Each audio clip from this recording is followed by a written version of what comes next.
Hi AGP students, this is Morgan Pesic here. I'm your reading and writing guru for the SAT, and today we are focusing on the critical reading section, and more specifically, passage-based questions. By the end of today's video, I hope that you can confidently say, I can understand the general overall strategies for answering passage-based questions.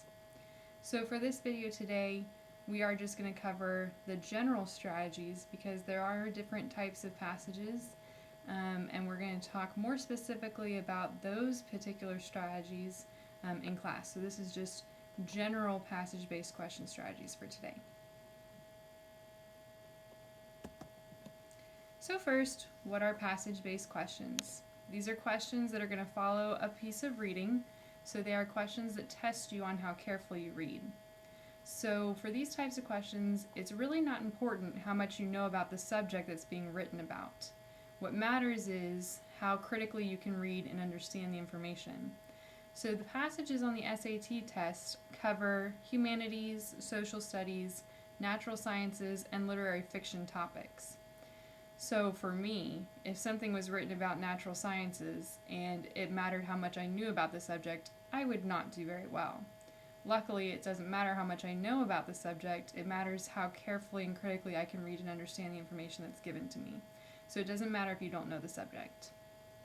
Passage-based questions, there are 48 of them total on the SAT. So that comprises 71.6% of the critical reading portion. So this is spread throughout the 3 critical reading sections.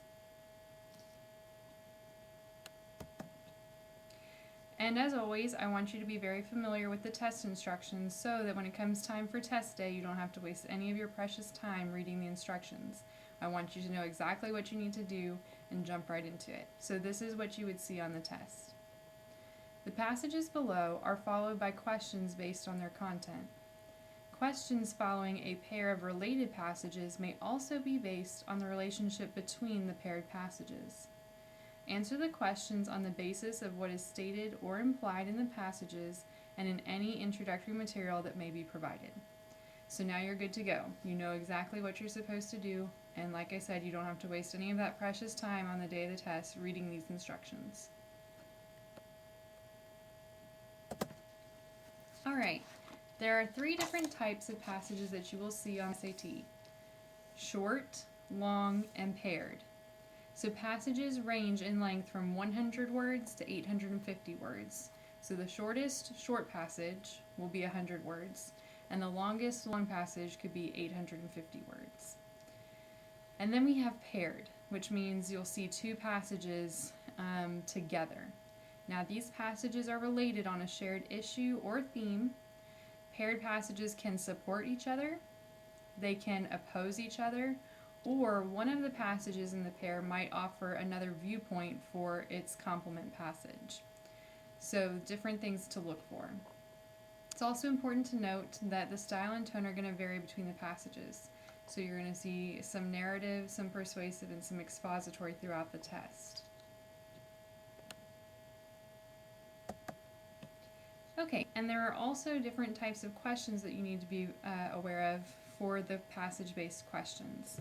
The first is extended reasoning questions. So these are going to ask you about things that are not stated explicitly in the text, but can be inferred by the careful reader.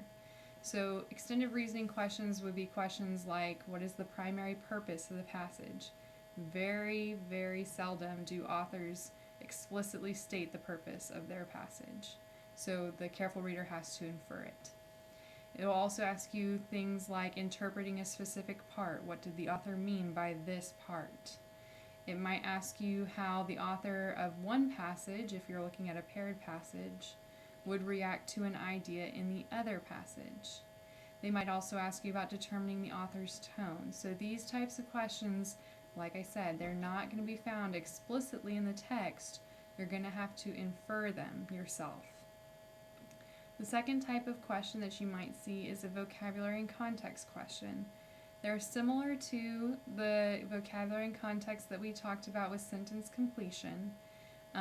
Usually, you just have to read the sentence where you find the word that's being asked about, but sometimes you have to read a little bit before or after to get a better context. Now, most words in the English language have several different meanings. A bat can be a flying animal, or it can be used in baseball. Both are correct definitions in different contexts. So, knowing that, the SAT generally will have several correct definitions for the word that's being asked about, and so you will have to determine which one is correct for the context in which it appears. Okay, another type of question you're going to see is literal comprehension. So this is going to be questions that ask you something that comes straight from the passage. So the strategy is to reread it, and then also recognize that there are different ways of saying the same idea. So the way they ask the question might be a rephrasing or a different way of stating the idea that's found in the passage. You also need to be able to support your answers with words or phrases that come from the passage, since they're asking you about something directly from the passage. And lastly, we have questions about paired passages and paragraphs. And on the test, on the SAT, you're going to see at least one long paired passages and one paragraph paired passage or short paired passage. Helpful for this strategy, kind of similar to when we talked about the two sentence blanks for sentence completions. With paired passages, you might take one choice at a time and eliminate anything that is not true for just one of the passages. So if they're asking you to find a similarity between the two passages, and as you're looking through the answer choices, you're finding stuff that's true about one but not true about the other, those answer choices can be eliminated, because if it's not true for one, then it's not a correct answer. Okay, now we're going to talk about the strategies that you should use when answering passage-based questions. This is just in general. When we get into class, we're going to talk about some strategies that are more specific to certain types of passages. Alright, the first one is to remember that specific passage questions appear in order. This is especially true for vocabulary and context and literal comprehension questions. So if they're going to ask you about a vocabulary word, or they're going to ask you to clarify what was said in a certain part of the passage, these questions are going to appear in order that they appear in the passage, so by line number. Okay, another strategy is to use first word analysis. So if you're looking at a question and the answer choices all start with action verbs, each answer choice starts with a different action verb, then what you can do before you even look at the rest of the answer is find an action verb that is similar to the one that is the tone of the passage. So for this one, you're just looking at the first word of each answer choice and trying to find the one that best fits the tone of the passage. Sometimes it will help you to eliminate answer choices. Another strategy is to keep in mind that the answers come from the passage, either directly or implied, because we did talk about those extended reasoning are not going to be stated explicitly, but still you should be able to support your answers that come, or support your answers with parts from the passage. So make sure you read carefully. Okay. As you are reading, be cognizant of the impression the words in the passage are giving you. Word choice is by far the author's greatest tool.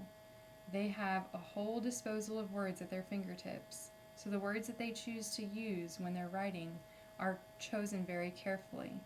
And that's because we all have a different perception of words, or we have the connotative definition or version of the word.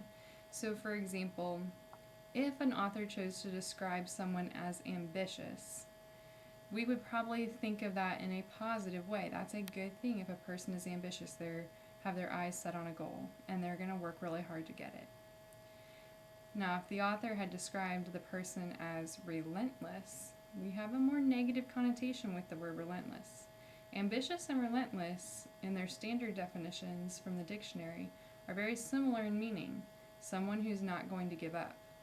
But ambitious has a much more positive connotation, whereas relentless has a much more negative connotation. And authors choose their words very carefully. So just kind of keep in mind the impression that the words in the passage are giving you, because every word counts. Another strategy is to obviously read the questions and answers carefully. With passage-based questions, one word in the answer choice can determine whether it's a correct or wrong answer. And then don't forget that an answer can be both true and wrong. So you're looking for the best answers to what is asked. So if you looked at an answer choice and say, oh, well, they did talk about that in the passage, you might be tempted to choose that answer choice, but when you look at it a second time, you realize, but that's not really what the question is asking about, and that will happen. They'll put stuff that is true or stuff that was referred to in the passage, but it's not what the question is asking. So an answer can be both true and wrong. Okay, next we have make sure the reading passage supports your answer. And this is, I know, a little tricky when you think about extended reasoning, but even inferencing questions can be supported to make sure that you can support your answer. Next is try eliminating answer choices. Again, looking at maybe that first word analysis, or if you know that one of the answers or the answer choice doesn't support one of the passages, then eliminate. But make sure that you consider all answer choices. So make sure that you read all of them. While one may be good, another one might be better. So if you just only read A and B and decide, oh, well, B is a good answer, I'm going to choose B, and you don't look at C, D, and E was better, then you just got the question wrong. Okay, and then lastly, stick with one passage at a time. This is to help you keep the passage fresh in your mind. If you read a passage, work through some questions, and move on to the next passage thinking that you'll come back to the ones that you skipped later, you're probably not going to do very well, because if you come back to those questions again, the passage is no longer going to be fresh in your mind, and you're most likely going to have to reread the passage, which you probably don't have time for and you don't want to do. So the strategy for this is, once you read a passage, move around the questions for just that one passage and answer as many as you can. But when you finish answering as many as you can, go back to try and answer any of the ones that you skipped before moving on to the next passage. Because if you move on to the next passage, then you're most likely not going to be able to answer the ones that you skipped. Alright, let's look at an example. This is actually an example of a paragraph passage or a short passage. Art forgery is a peculiar curse, reliant on camouflage and deception, on the rhetoric of the believable lie. It is an act both audacious and self-effacing. For the imitation to succeed in fooling us, it must resemble one or more works that we have been led to believe are undoctored originals. Without something to mimic, the fake could not exist, and the forger of old masters' drawings, like the forger of $20 bills or United States passports, must be skilled enough to fool eyes that by now are practiced at uncovering deceit. Okay, so here's our first question for this example. The primary purpose of the passage is to. And this is an extended reasoning question because of that key phrase, primary purpose. The primary purpose is not going to be stated explicitly in the passage. It's something we have to infer. Okay, so let's consider, we're going to do this. If we look at these answer choices, we can actually use first word analysis because each of the answer choices start with an action verb. Describe, indicate, discuss, catalog, illustrate. Alright, now, with these words, unfortunately the first analysis strategy is not going to really help us eliminate much because all these words are very similar to each other. Describe, discuss, indicate, they all mean very similar things. But if we had had different answer choices like describe or persuade or argue or this, then we might have been able to use first word analysis to help us eliminate some things. The only one that kind of jumps out as maybe not a good answer is catalog, because we didn't really get a list of things in this short passage. But I'm still not thoroughly convinced, so we're just going to go ahead and not use the first word analysis strategy here. We're just going to go ahead and start considering answer choices. A says, describe the motivations of art forgers. We did not really get any description of motivations or what motivates these people to commit forgery. So, like I said, one word in the answer choice can tell you whether it's a good answer or not sometimes. So, this time, motivations helped us to eliminate A. Choice B, indicate the artistic merit of particular forgeries. The passage did talk about how art forgers need to be very skilled, or talked about artistic merit, but they did not indicate the artistic merit of particular forgeries or particular people that have committed art forgery. So that one word helps us to eliminate answer choice B. Answer choice C, discuss the challenges facing art forgers. Yes, it certainly did discuss that, so we'll keep that around. D, catalog the skills of a successful art forger. The passage does indicate that forgers need to be skilled in order to deceive, so we'll keep that answer choice around for now. And E, illustrate the public's ignorance about art forgery. We don't even need to identify in one word. This is just not discussed at all. Never talks about the public being ignorant of art forgery, so we'll eliminate E. And that leaves us with C and D to consider. So we do like the fact, the answer choice C, because it does discuss challenges that art forgers face. If we look at D, we're going to come back to that first word analysis with catalog. Okay, and catalog would be like we would have to have a list of skills that a successful art forger has. And while the passage does indicate that forgers need to be skilled in order to deceive, it does not list or discuss particular skills that need to be had by the art forger. So that helps us to eliminate D, and we're left with C, discuss the challenges facing art forgers. Now, I've chosen it as my answer, but now I'm going to look back to how I can support it, because all answer choices that we make should be able to be supported by the passage. So let's go back to the passage. Where do we see evidence of the challenges that art forgers face? It must resemble one or more works. It has to have something to mimic. If it doesn't have something to mimic, it can't exist. And it must be skilled enough to fool people that are now trained or practiced at uncovering deceit. So these are just some of the challenges, but still, that helps us to know that C is the correct answer, because we can support it. Okay, and let's look at one more example question before we wrap this up. Same passage, another question. The author refers to art forgery as an act that is self-effacing because it requires that the forger blank. We can identify this question as both an extended reasoning question and a vocabulary and context question. It's vocabulary and context because we're going to have to figure out what this phrase self-effacing means, but it's extended reasoning because we're also going to have to determine why the author chose to describe art forgery as self-effacing.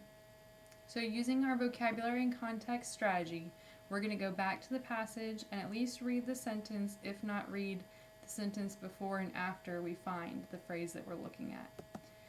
Okay, so I've already underlined it so it's easy for you to find, and we're just going to look at the sentence that it's in. Reliant on camouflage and deception, on the rhetoric of the believable lie, it is an act both audacious and self-effacing. So some of the things that might help us determine what self-effacing means would be words like camouflage, or deception, or lie. Because self-effacing means making oneself hidden or eliminated. So when we're looking at answer choices, we're needing to find something that means the forger cannot call attention, or the forger cannot call attention to the forgery, and it must appear to be like the original. But that's the vocabulary and context part, and like I said, this is both vocabulary and extended reasoning. So we're going to have to consider why the author chooses to refer to art forgery as self-effacing. So if we look at answer choice A, that it undergoes an arduous apprenticeship. This is not discussed at all, first of all. And if it were discussed, then it might not necessarily be a correct answer because it might not be self-effacing. Sometimes apprenticeships actually help people find their own style. So A could not be right. B, work in the style of another artist. Does this mean that it cannot call attention to the forgery and it has to appear like the original? Does it make oneself hidden or eliminated? Yeah, actually B sounds like a good answer. But remember our strategy. Just because we think B sounds good doesn't mean that we just circle it and move on. We need to consider all the answer choices. So we'll keep B around for now, and we'll read C, D, and E to make sure there's not a better answer. C says, forgo many opportunities for financial gain.